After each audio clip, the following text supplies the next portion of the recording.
This is the most gorgeous winter wonderland I have ever seen. Hokkaido is absolutely unreal. There is so much to see here, but this is how I spent 5 days on an unforgettable trip without a boatload of tourists. I'm genuinely surprised that winter in Hokkaido really isn't on anyone's radar. Honestly, I know this is a hot take, but I enjoyed this more than Europe at Christmas. If you're new here, I'm Andy. I quit my 9-to-5 job to try and travel the world and make content, and capture it the best I can, with probably way too many cameras. Anyway, let me show you a perfect 5 days in Hokkaido. Day 1, first things first, get a car. It's genuinely not that expensive. It also gives you so much freedom which you really need in Hokkaido. But the real first stop of the day is Family Mart. After that, we drove straight to Otaru, a beautiful, cozy, charming town. One thing you don't really expect is that the sunset literally sets at 4 PM. So after a 2-hour drive, it was already dark, and snow was absolutely dumping. First impressions, this place is magical.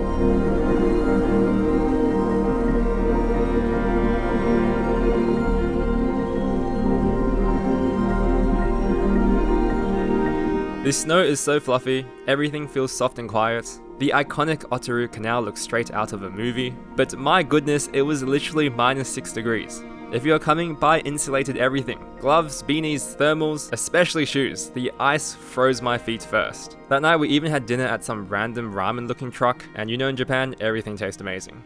The next morning we explored the real highlight of Otaru, which is actually a small town about 10 minutes away, Asahi.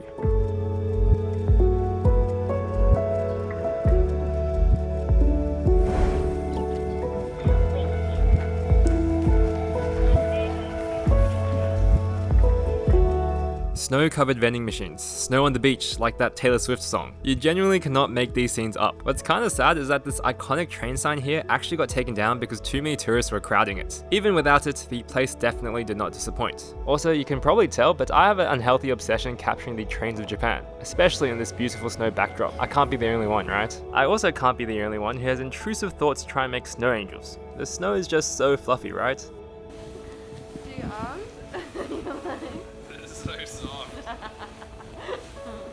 After that, we spent the rest of the day exploring Sakamashi Street, which is the more touristy part of Otaru. This is where you'll find the iconic Latao cheesecake, and honestly some of the coziest aesthetic shops ever. If you like souvenirs, your wallet is in serious danger. Later that day, we drove to Hokkaido's second biggest city, Asahikawa, about a 2-hour drive. People say all cities look the same, but I swear every Japanese city has its own distinct charm. The small alleyways, the tiny details, the way everything is designed, it's just gorgeous, even at night. Day 3, we headed into the countryside. But yeah, this place is famous for its trees. And look, I get it, everyone says it's just a tree, I was even skeptical. But once you're actually there, seeing these rolling snowy hills with perfectly placed trees, it completely changed my mind.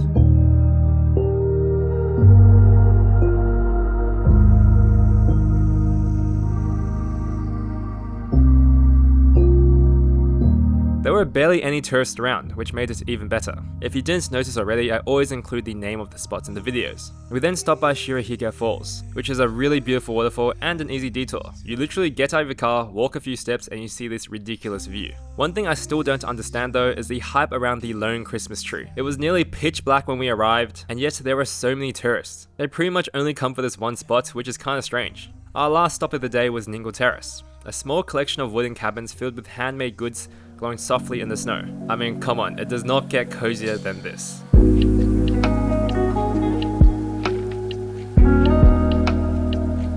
This whole area is around Furano, which is where we stayed. It was snowing all night here, so I had to make the most of it and do some street snow photography. Wandering around in the freezing cold with a few souls in sight was very special.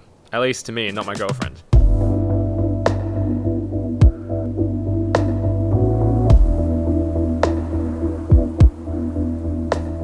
Day 4, and I was super excited to go snowboarding in Furano, renowned for its beautiful ski resorts. But of course, the one day we planned it, there was a full blizzard and everything shut down. Devastating. Next time, I would definitely plan ski days more flexibly. Instead, we packed up and drove to Sapporo. And completely by accident, we stumbled across an empty Hokkaido version of Fushimi Inari. No crowds, just snow, torii gates, and a much better experience than Kyoto.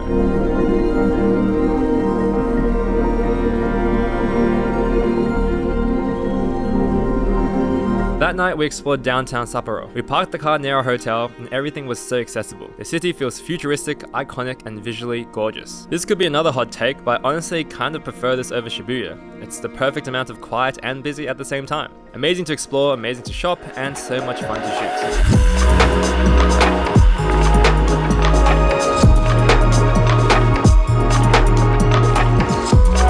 that's it. Day 5 was a travel day, which you kind of have to account for here. Almost every international flight goes through Tokyo, so you will lose some time getting back and forth. But even with just our 4 full days, we managed to do so much. A little longer would have been amazing, but I have zero regrets. One thing is for sure, I will be back. If you made it this far, I appreciate you so much. Subscribe for more travel goodness, and I'll see you in the next one.